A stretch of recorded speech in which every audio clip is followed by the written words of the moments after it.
passé The avec toi. world has tricked you.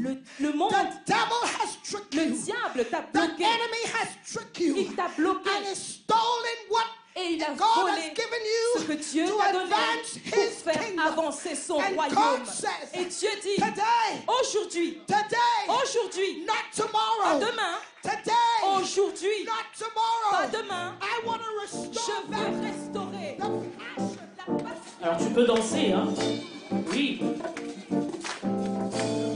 Tu peux danser, tu peux célébrer le Seigneur. Alléluia. Nous l'avons appris qu'il y a différentes manières de louer Dieu. C'est pas seulement le chant, mais c'est la danse.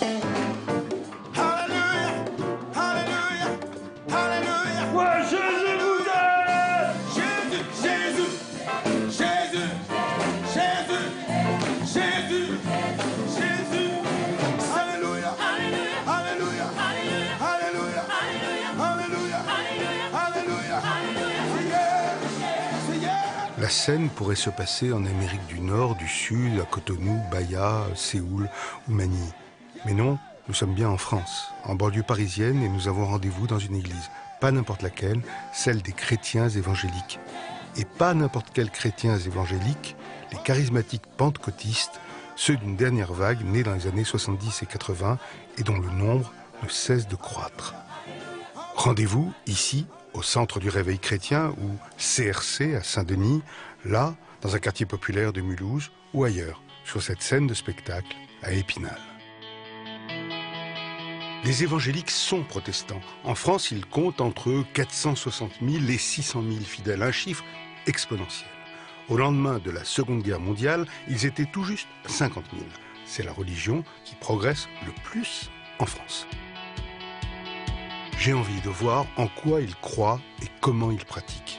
J'ai envie de sentir au plus près la ferveur et l'émotion qui les traversent. J'ai envie de comprendre cet engouement pour un engagement spirituel qui a déjà touché sur les 5 continents près d'un demi-milliard de fidèles.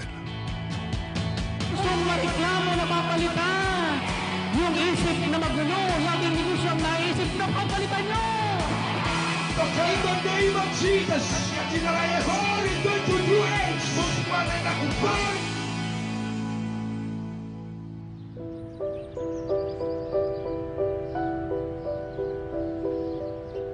Première rencontre avec les chrétiens évangéliques. C'est sous la neige et au soleil à Mulhouse, dans un ancien supermarché converti en église.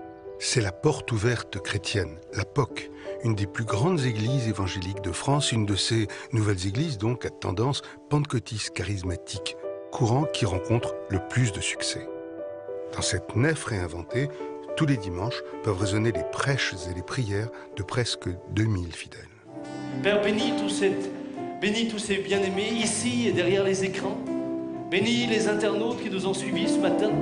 Bénis chacun et que chacun reprenne courage, reprenne force. Change mon cœur, Seigneur. Donne une nouvelle vision à mes yeux. Une nouvelle vision à mes yeux. Change mon cœur, Seigneur. Et purifie-moi.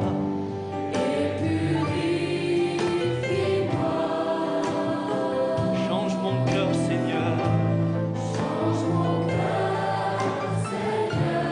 Dans le but d'être comme toi. Que je sois comme toi.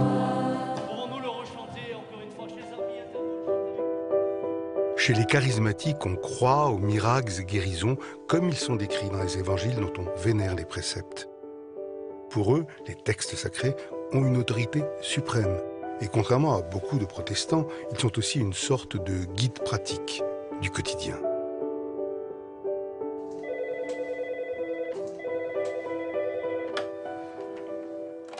Ligne de prière, André à votre écoute, bonjour. Oui, mais je vous ai expliqué que parfois, quand je confesse la parole de Dieu, j'ai des grognements qui sortent, vous comprenez? Oui. Alors c'est ça qui me fait un peu peur, de la confesser. Ah ben écoutez, c'est parce que l'ennemi de votre âme, il essaie de vous intimider.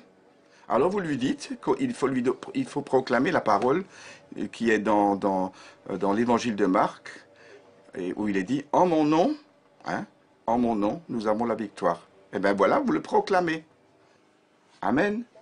Alléluia. Voilà. Pour ton fils qui est donc en prison, là, hein?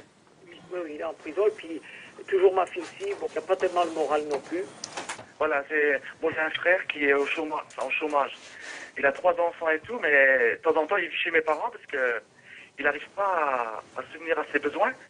Tu vois, Seigneur, ma sœur qui a encore ces chutes de cheveux, ces cheveux qui tombent. Merci, Seigneur, que tu poses ta main et que cette chute de cheveux s'arrête dans le nom de Jésus. Que toutes les injustices qu'elle a subies de la part des siens, tu, Seigneur, tu libères ses émotions et ses sentiments de d'épouse, mais aussi de sœur dans sa famille, tu vois, afin qu'elle puisse continuer par ta grâce et ta force à toi, l'aide du Saint-Esprit et de ta parole, à les bénir, à les bénir. La foi évangélique est basée sur une idée simple. Jésus est bon, proche et efficace. C'est un Dieu pragmatique. Contre le chômage, prions. Contre la chute des cheveux, prions aussi. Et Christ pourra résoudre le problème, car dans la religion évangélique, seul Jésus décide. La volonté humaine, elle, non, ne suffit pas. Jésus peut aussi passer l'éponge sur nos péchés et donner les clés d'une nouvelle vie si, et seulement si, on accepte de naître de nouveau, de se convertir. On ne naît pas évangélique, on le devient. Et la résurrection de Jésus-Christ. Et la résurrection de Jésus-Christ. Et la résurrection de Jésus-Christ. Et la résurrection de Jésus-Christ. Je veux te bénir, je veux te conduire et je veux te guérir. Tu étais souvent le sujet de rejet et de moquerie. Et ce sentiment de rejet t'a profondément marqué. Mais aujourd'hui, te dit le Seigneur, je te relève, je te restaure. Je vais te donner une assurance que tu n'as jamais eue jusqu'à présent. On va se lever tous ensemble et on va prendre un temps pour déjà prier. Bienvenue au milieu de nous, Seigneur. Seigneur, merci pour cette semaine. Merci, Seigneur. Merci, Seigneur. Gloire à toi. Gloire à ton nom, Seigneur Jésus. Tu es merveilleux. Tu es le roi, Seigneur Jésus. Tu es le roi. Merci, Jésus. Gloire à ton nom. Gloire à toi. T'es dans la joie. Sa gloire reste en lui. L'obscurité s'enfuit au son de sa voix.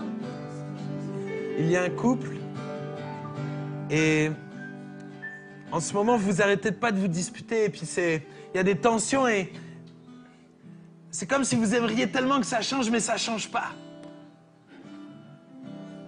Et le Seigneur Jésus vous dit, j'ai entendu vos prières.